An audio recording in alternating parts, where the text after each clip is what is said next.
Hello. Good evening. I was just sitting getting everything set up there, getting on with the devices up and running.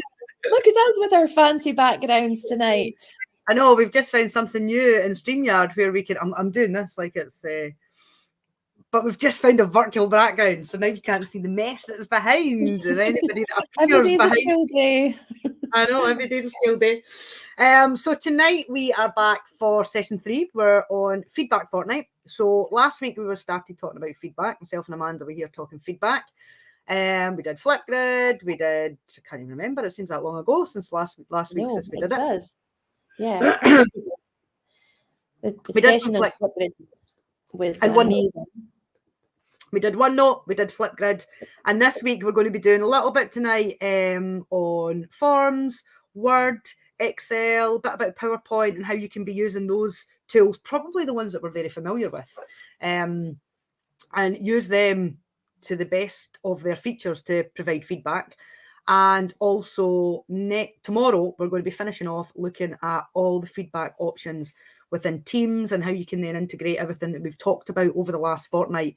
So hopefully if you've been joining us, whether it's live or on demand, you've been finding it beneficial and some different ways to share feedback with students. And I think tonight, actually, it's probably quite a bit about feedback that you can be providing with other staff as well, whether you're working on documents together.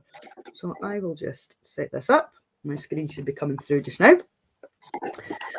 So a little bit later tonight, we're at 7:30 slot tonight, and then tomorrow we are going to be back at 4 p.m. Talking about Teams for the last of our 4 sessions.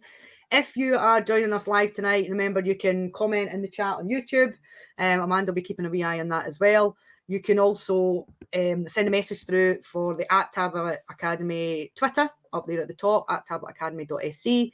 You can use the hashtag Team MIEE Scotland, and all the MIE experts that are in Team Scotland are always willing to answer any questions that you've got, whether it's live just now or later on. And if you are on the Microsoft Educator Centre to record all the CPD that you've been doing, then please stick that code in. It will log it that you were part of these sessions, and then you can upload that document to your GTCS at the end of the year. So the code's down there, and we'll put that up at the end as well for everybody. So by now, if everybody has redeemed their codes, they've probably got certified Microsoft Innovative Educator status, and perhaps should be thinking about applying to become an expert the next time it opens in, is it May, June time? It'll be around about May time. It'll probably open up. Yep. So yeah, and closer to the time we'll be talking more about the MIE expert program and the benefits of that, because I know that's how it's kind of kick-started my journey in terms of using digital and yourself, Amanda, too, eh? Yep, absolutely. So we'll get started for tonight. Looking at them again, I'm going to fly through this. I'm a biology and science teacher over at Queen Anne High School, 2 kids of my own. And I've got various different badges there, but it's more about I'm in the classroom, I'm working with the kids, so it's not, my classroom is not all singing, all dancing. My students are not one-to-one, but it's about making the best use for me of the tools I have available to myself. Amanda? Yep, so I'm a primary teacher in South Ayrshire. During lockdown, I was teaching primary 1, but I've been teaching infants for a few years, but I've taught everyone in primary from early years right up to primary 7. And again, I'm the same, never had one-to-one. It's just making the most of the tools that you have access to when you have access to them. So I have various creatures in my house that I belong to. I am their slave rather than their owner, and I apologize now for the budgies in the background, although they're quiet at the moment. Fingers crossed they remain quiet, and that's me. And you can reach 2 of us on Twitter. We're always on Twitter. I think that has just become our pastime now. So feel free to comment on Twitter for anything that you want. And I'm on secondment at the moment. I'm on secondment as a digital learning officer. That's what I'm doing at the moment. And there's the budgies started. On cue. Wilson's very happy that you're on secondment. So we're going to start off tonight talking a bit about forms. And I think particularly over the last couple of years, people have really started using forms a lot more. And we're talking about forms quizzes, because within Microsoft Office 365, obviously you can access Microsoft Forums, but within the classroom, you're probably going to be using quizzes rather than forums. Not always, some subjects will be using it as a form, but the quizzes option allows you then to provide feedback to your students.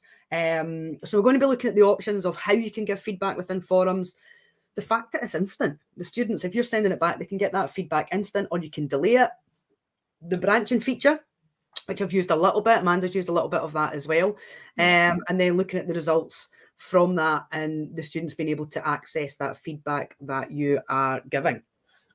So because people are probably familiar with forms, we're not going to go into, you know, how forms work. I think we've done that in another session that you can go back and have a little look at.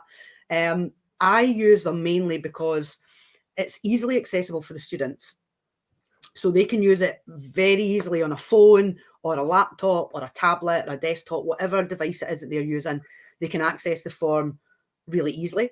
I love the fact that I can add in pictures. For me, a lot of the questions come from past papers. It's just easier than the students doing it on paper because it's self-marking. But I can go back and set these questions so that if I don't want the students to have the marks straight away and they've got to maybe put in a slightly extended response, I can review them and I can then give them their marks based on what they've written down. And then you've got the option for feedback. So you can see probably the bit that the majority of people are familiar with. You click that little question mark up the top there, and this box appears where you can give overall feedback to your student on what they did well and what they didn't do. I quite often have a little look at the time it took them to complete it and say, you did this very quickly. I think that's maybe something you need to look over. But you can see in this one, I was able to talk about them having good problem solving skills, but I was able to then direct them to a specific video that they need to go back over, because this student only got 5 out of 10 for this quiz that they were doing. So although they've done well in some of it, their knowledge side is something that they're needing to work on, and I've given them some feedback on what they have to do next. Now, I often look at these forms with them as a class, pick out specific questions, and we look at them together.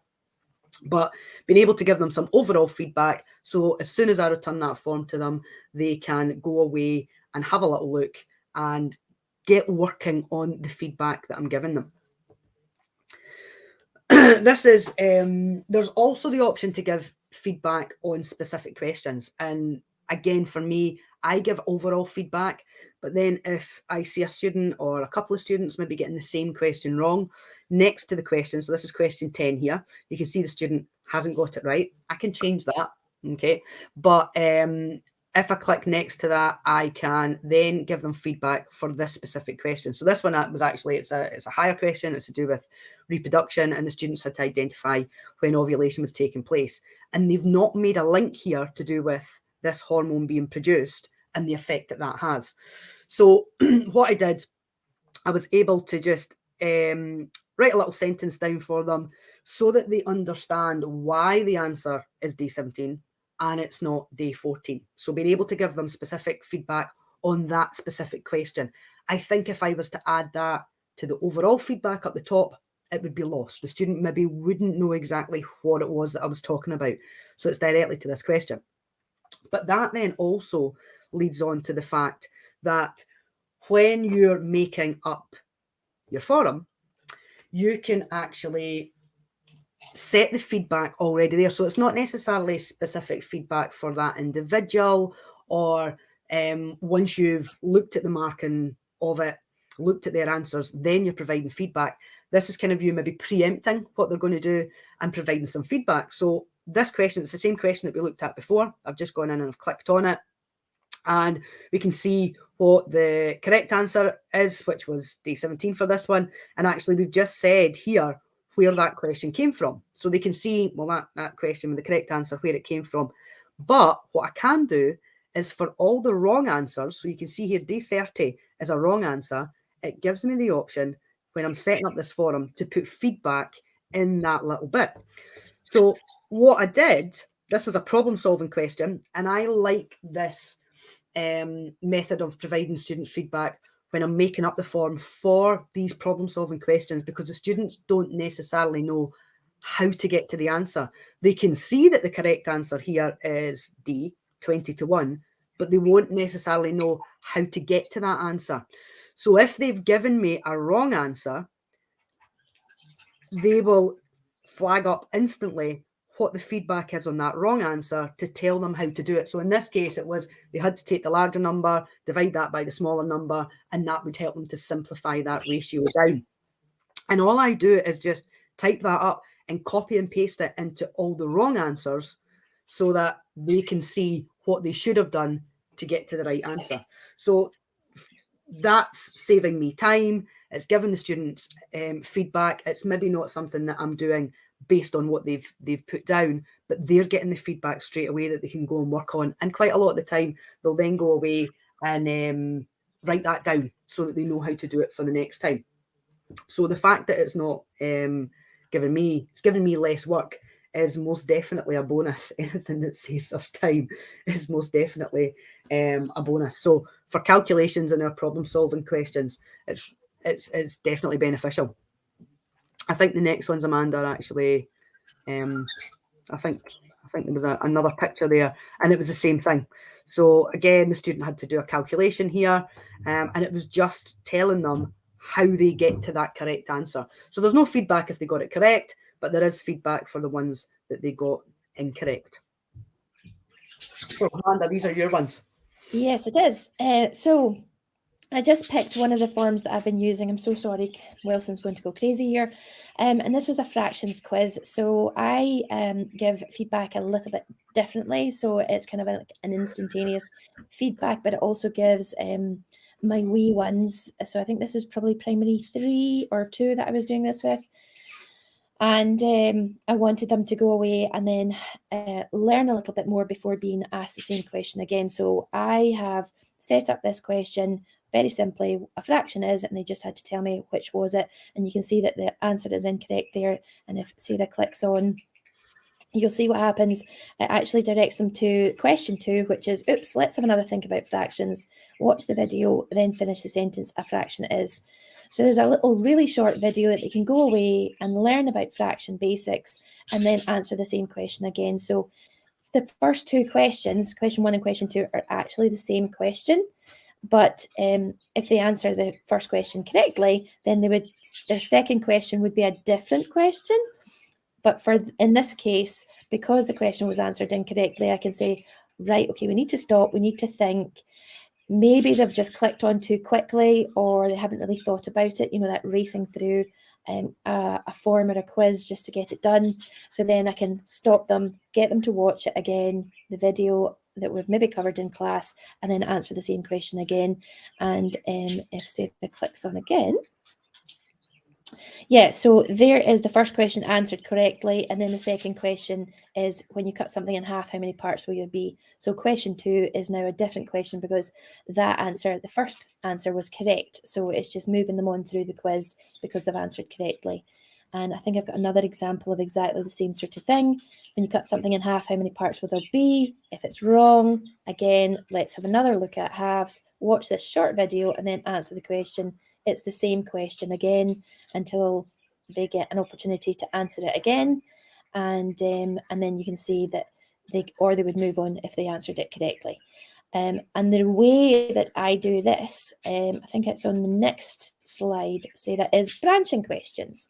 So I set up my quizzes with branching questions. So the first question, a fraction, is I've marked the correct answer, and then I say if they get it right, they would go to question 3, which is when you cut something in half, how many parts would there be?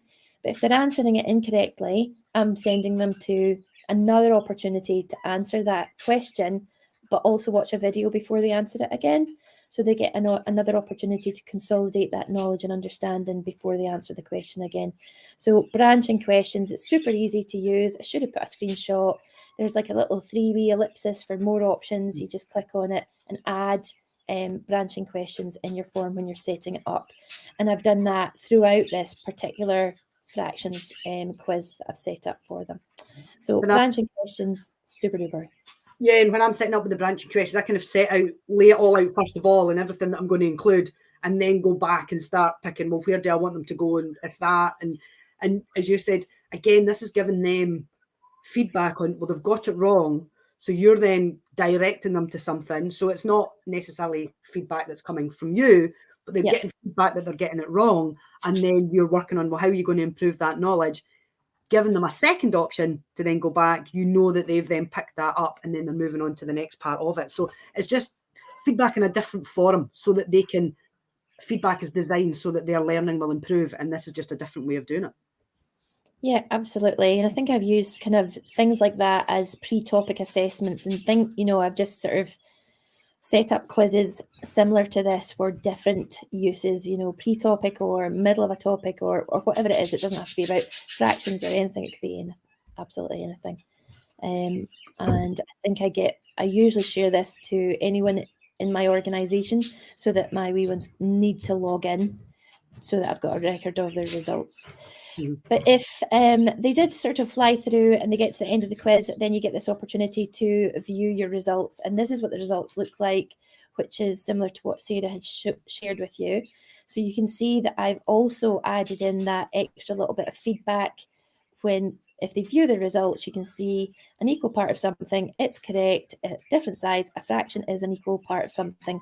Let's investigate a bit more in class. So I'm just giving a little bit of feedback and then an opportunity to come and see me in class so that you can have another look. And again, that's the sort of second question. You can see that this time it's been answered correctly. And then you get that extra little bit of feedback. Well done, a fraction is an equal part of something. So it's just about consolidating that knowledge and learning, and fractions is one of those things that are quite tricky when you start learning about them until you bring them the chocolate or the pizza, and then it's easy. And I'm liking in the little emoji that you've put in at the end, which if you don't know how to do that in a Windows device, the Windows key and then the full stop button, and you get all the options to add in all these emoji icons at the end of it. So on a MacBook, it's the Control, Command, and Spacebar, and you get access to the emoji menu. So I often add in a little emoji at the end. I think it's a good thumbs up. So I think when you're using forms, it's really thinking about, well, what do you want your feedback to be like? I would ask yourself, do you want the students to see their marks straight away? I mean, we know that if you're giving a student a mark, they don't tend to read the feedback that's there. So when I'm doing this, I always set my forms in the settings, little 3 dots, that's the ellipsis, the little 3 dots down there. Go into the settings. I always set mine so that the results do not show automatically for the students. They can be doing it at different times as well. My students tend to start telling each other them as well. So I always make sure that they can't see their response, what the answers are straight away. And then that's when you start thinking about, well, they're not going to be getting the marks back instantly. They're going to have to wait a little bit for the feedback. Do you want it to be a how-to? And that's why I think for some specific wrong answers, it's really good because you can share how to do it. Another really good feature is that submission message at the end. So down here where it says customize your thank you message, once they have submitted it, you can actually get them moving on to something else. So here I've told them they've done a great job. Make sure you go and revise, in our case, key area 3.2, a specific part of the course that I want them to go back and look at, or the next bit that they're looking on to. And then I make sure I'm reminding the students once I have posted those scores back. So once I've posted the scores and they've got access to their feedback, I'm reminding them of that, because they don't get, I often get asked by staff in school, they say, well, do the students get an email to tell them that I've returned the form to them? They don't. They won't get anything to tell them that they've returned it. So what you want to do is remind the students that you've done that. I often put a little post in the class team to tell them your form has been returned, or task 5's been returned to you. We often try and spend some time in class. I'll tell them, go and click on the form again, have a look at your feedback, and I want you to see what you've done wrong, and we're going to then look at question 2 and question 5 together. So a post to let them know out of class that they've had it returned, that they can then start looking at it, and then a little bit of time, maybe 10 minutes at the start of a lesson, where they can go back and they can have a look at it and they can see the feedback and they can action it and they make a wee note of what it is that they need to do. Or in Amanda's case, it might be a case of then they're going on and watching a video, or getting them to do the whole quiz again is a great thing once you've given them the feedback. And all you would have to do, you'll see there it says 1 response per person. Untick that, and the students could do the form at the beginning of a class to check to see their their underlying knowledge first of all, go through a class, and then do their form afterwards. And then you'll be able to give very different feedback on those also. Yeah, what I do with my wee ones, I usually make sure we've got time in the ICT suite or when we've got devices in front of us to go back, and we all go back into the form together so that we can go back through it and check feedback and any comments, and then they can get another opportunity to sit the quiz again. Mm-hmm. So that's kind of forms, and as I said, most people are probably familiar with it, but just making sure that it's working for you, because it's an easy way for you to get stuff in from students, it's an easy way for them to do it, and it's an easy way for you to give back feedback to them to action. It's just about making sure they're looking at that feedback, because it's not as obvious for them because they're not being told by forms that it's there. So we had a little think as well about some of the other things that we do and the other way that we were using it. And again, most people are probably familiar with PowerPoint. You maybe have used the audio feature in PowerPoint when you've been making videos, especially during lockdown, for your students and taking them through. But have you thought about giving feedback to students on a PowerPoint that they've submitted to you? So the student does the task, they submit their PowerPoint to you, and you're wanting to give them some feedback on it. We're going to talk about comments later on, because in PowerPoint you can leave comments as well, but we're going to talk about comments. But super simple. Last week, Amanda, we were talking about audio in OneNote and using the power of Flipgrid to leave audio and video feedback as well. And this is very similar to that, how impactful audio feedback can be when you can leave tone and cutting down your amount of time as well, because you're not having to sit there and type for ages on it. You can just speak. So this was Amanda's one from the MacBook, and it's very similar on a Windows device. Is that a MacBook? Is that a Windows device, Amanda? Yep. MacBook. No, it's from a Mac, actually, yeah.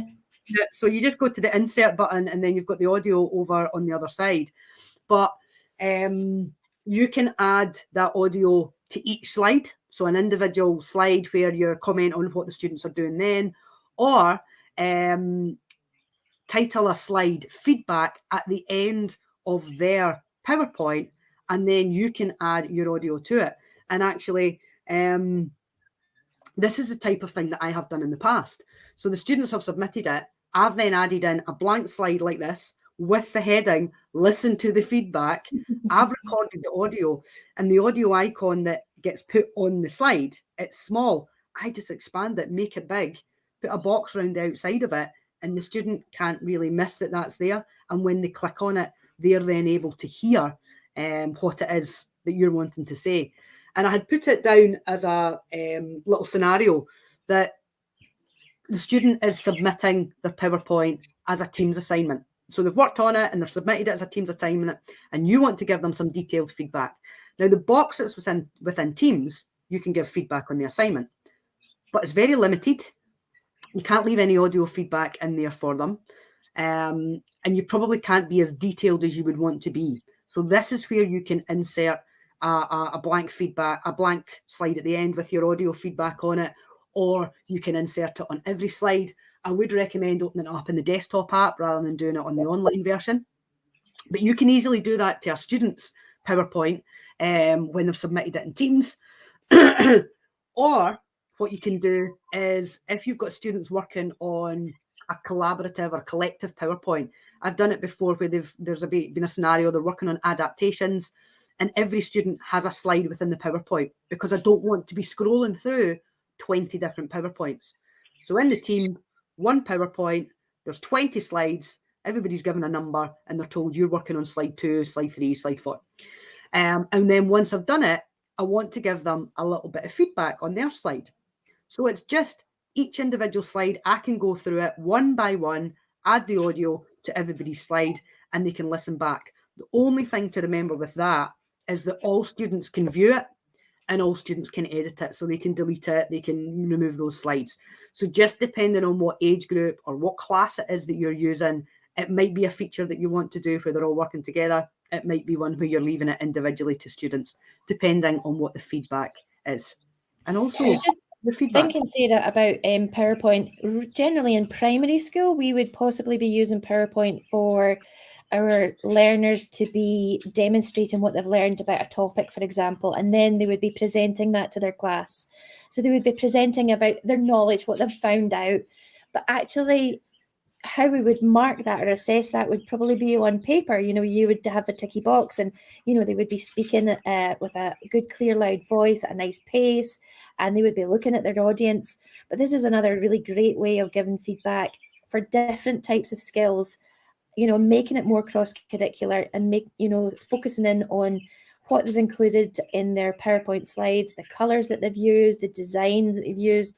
So using that audio would be another way of giving a different kind of feedback for different skills for that topic. Yeah, I'm actually just having a little look at the YouTube there where you were saying that. I noticed somebody saying about they hadn't thought about adding videos for the follow-up feedback and forms. They said they like that idea, and delaying the feedback that's in there as well. So couple of comments coming in from the form stuff that we're doing. So again, this type of thing with PowerPoint, we'd love to hear what you think of it. Have you used it before? Have you found it beneficial? I did see somebody talking about it. They were using Google, and it was Moat, an add-in that they were doing, and it was the same thing.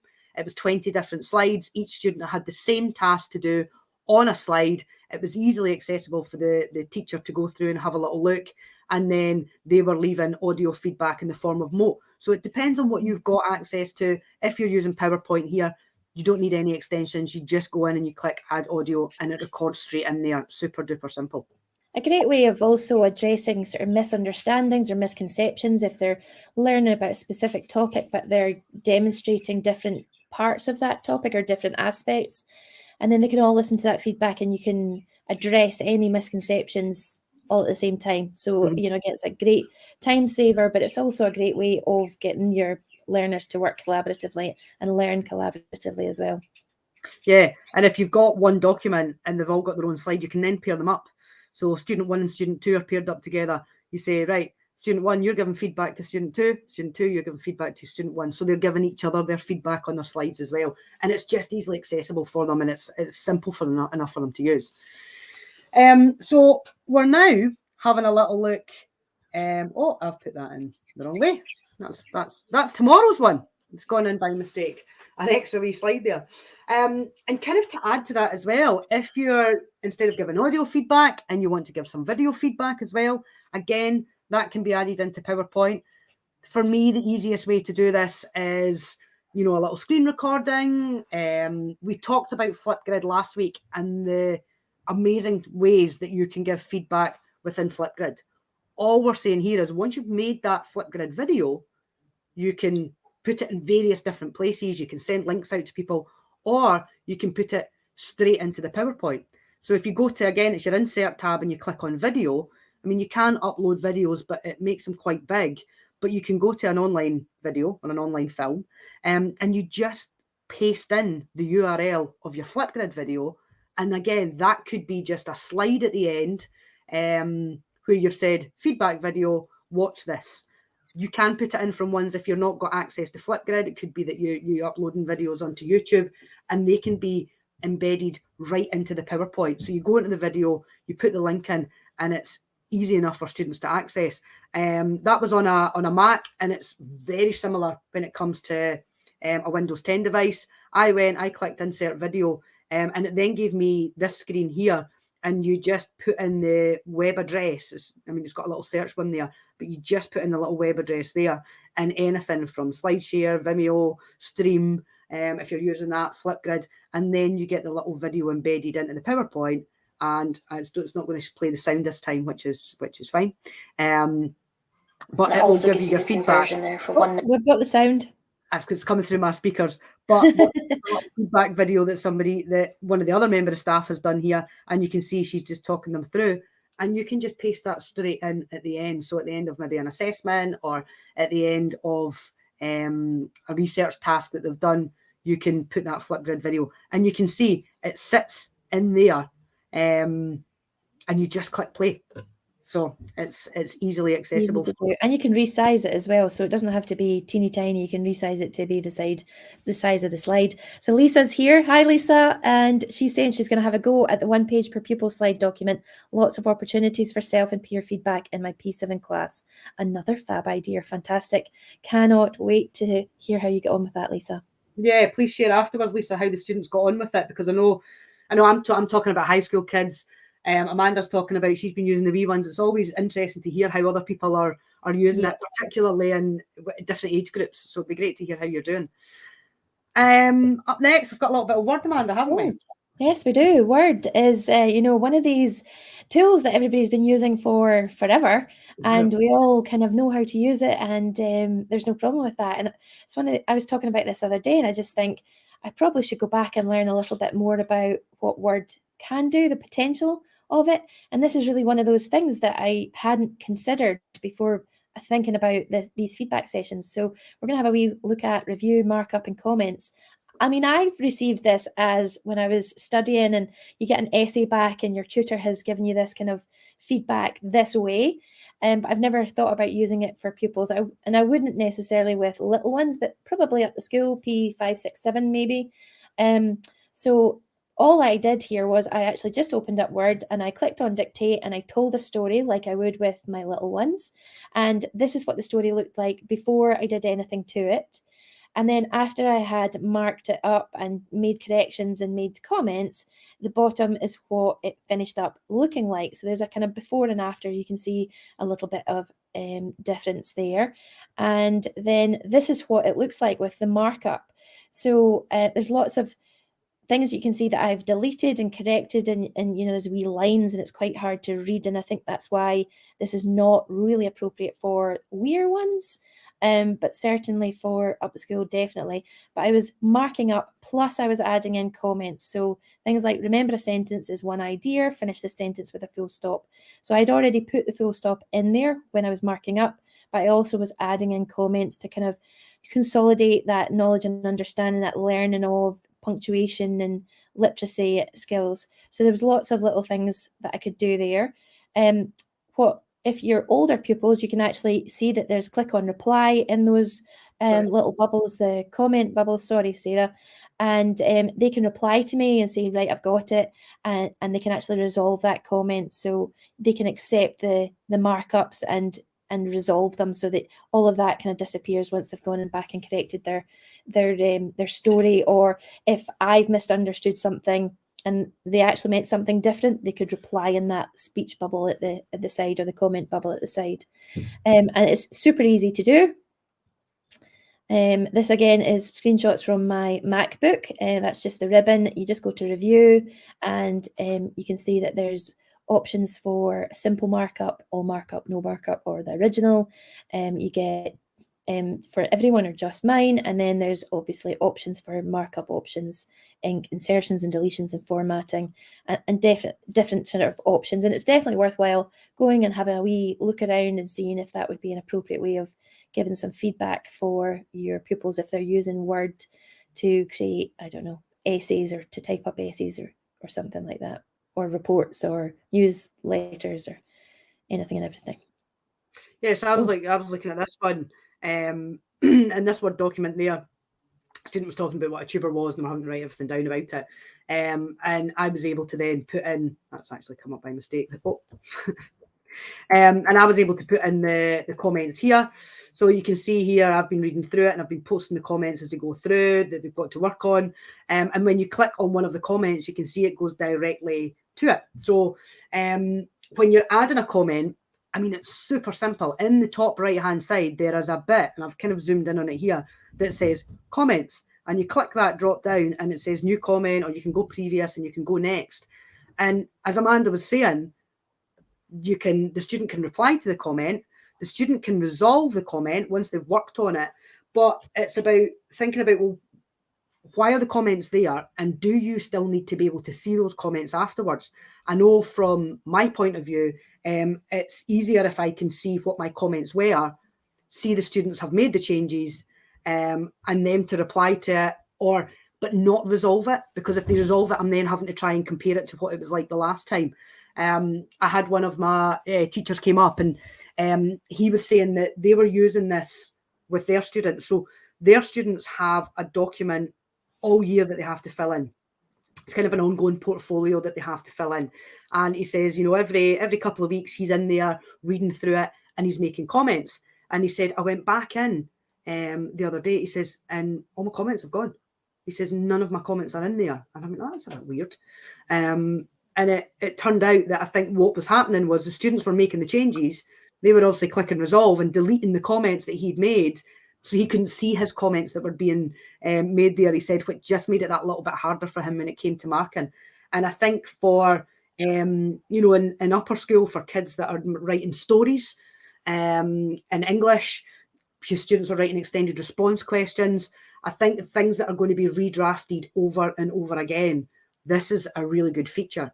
And you can still use it within Teams. Again, the Teams feedback feature is great, but it's not going to be exactly where you want the students to be looking at. Where do you want them to be making those changes? So if a student has uploaded a Word document, you can then open this in the desktop app, you can put in the comments, you can then save that onto the cloud version that's in Teams, and they can go and see that. So if it's submitted through Teams, you'll be able to do it. Just you open it up in the desktop app as a teacher. I think you can do it in the online one as well, but and I always work in the desktop apps. Or if you've got a portfolio where each student has their own copy, maybe in the file section of Teams, and it's a big, long 40-page document that they're going to be working on throughout the year, you can just keep going in and putting these comments in, and then the students can be actioning it afterwards. So a great way, really, Sarah, of making sure that the comments are read, the feedback is read and received and attended to. Quite often I would say to older pupils, have you read what I've written? Have you read my feedback? Oh, yes, I have. And you're never quite sure. You're like, have you? Because you've made that mistake again. So let's go back and have a look at it. Oh, no, I didn't see that.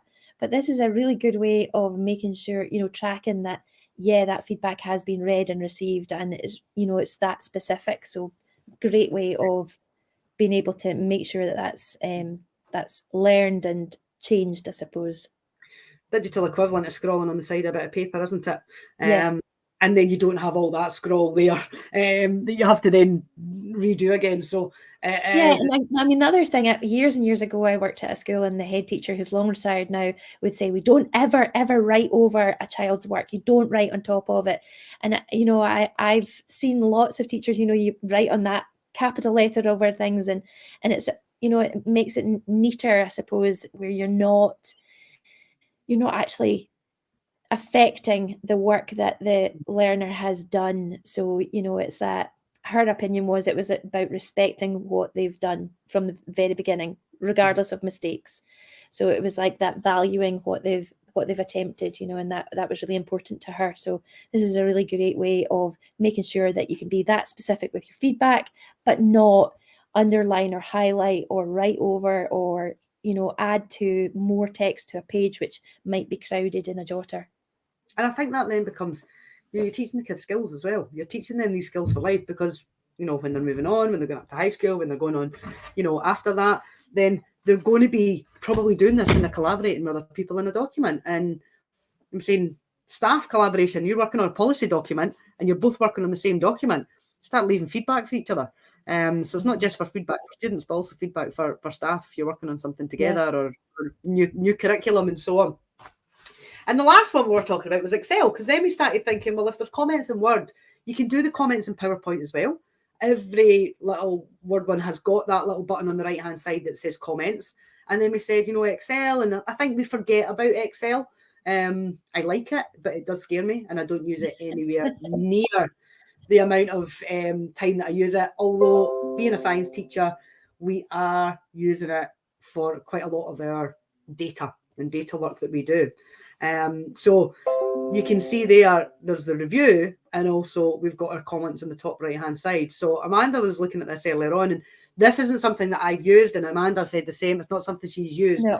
Something that we came across, and we thought, well, do you know what? We'll let people know that it's there, particularly those people who are using Excel. Yeah, and there's a comment. So there's a couple of options here. So I've had a wee play around with it, and I'm just absolutely fascinated because I had no idea. I genuinely didn't know. I love Excel and I use it, but I must just like a tiny little percentage of its potential is how I use it. So, Lisa's given us a question. How many people can be commenting on a Word document at any one time? That's a very good question, and I don't know. I don't know how many. I mean, I would assume it would be lots of people. The only thing I suppose I would watch with that is it could become very congested. Yeah. And you've probably got the problem of syncing. The more people that you've got on it at any one time, you've got all that trying to sync up to the cloud. So I would limit it. I don't know what the number would be, Lisa, at all. If you find out, please let us know. I know Sway has a maximum of kind of 10 working collaboratively at any time. I would assume these ones, Word and Excel and everything, is more, but I would be cautious of how many people are on it at the same time. I think it probably would be unlimited if you're sharing that out and people are not doing it at the same time. Yeah, be interesting to find out. So so Excel comments, and basically you just click on a cell, you add a new comment, a wee bubble appears and you just type it up, and that's kind of what it looks like when it's open. But when you come away from the cell, it just has this little well, it's purple on my MacBook, this little mark in the top right hand corner of each cell to indicate that there is a comment there. And you can do that for as many cells as you want, for every cell if you wanted. If somebody was gathering data or I don't know, some more complicated mathematical things. I don't know how people use Excel, but literally every single cell you could have a comment in. And that's just one of the comments that I have. And again, you can see that there's options there for your learners to reply, or another colleague, if you were looking at data that for attainment or over the course of a year, whatever it is, you could actually be leaving comments, and whoever receives it can reply to it and can resolve that comment in the same way that they can in Word. So you can resolve or delete the thread.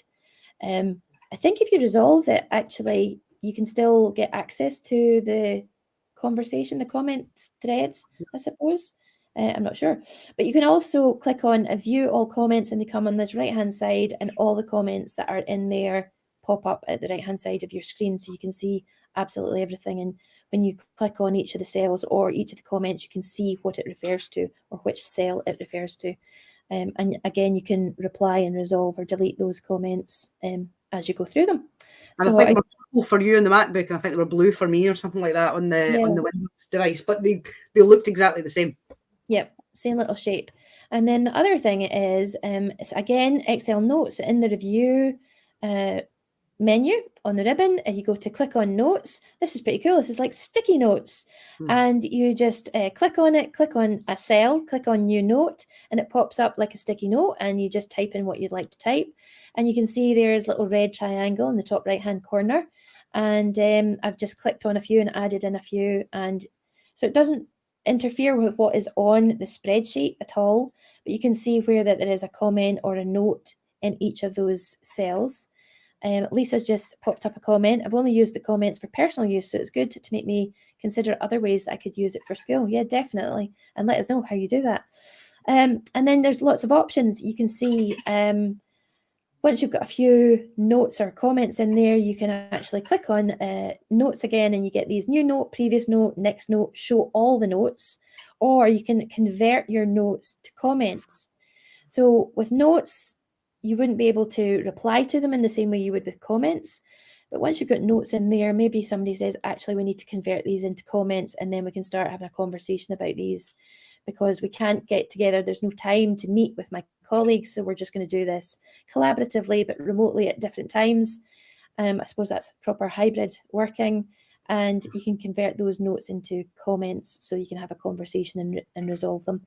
The great thing about this, you see that I've shown all the notes here, but you can actually drag those notes around to move them out the way.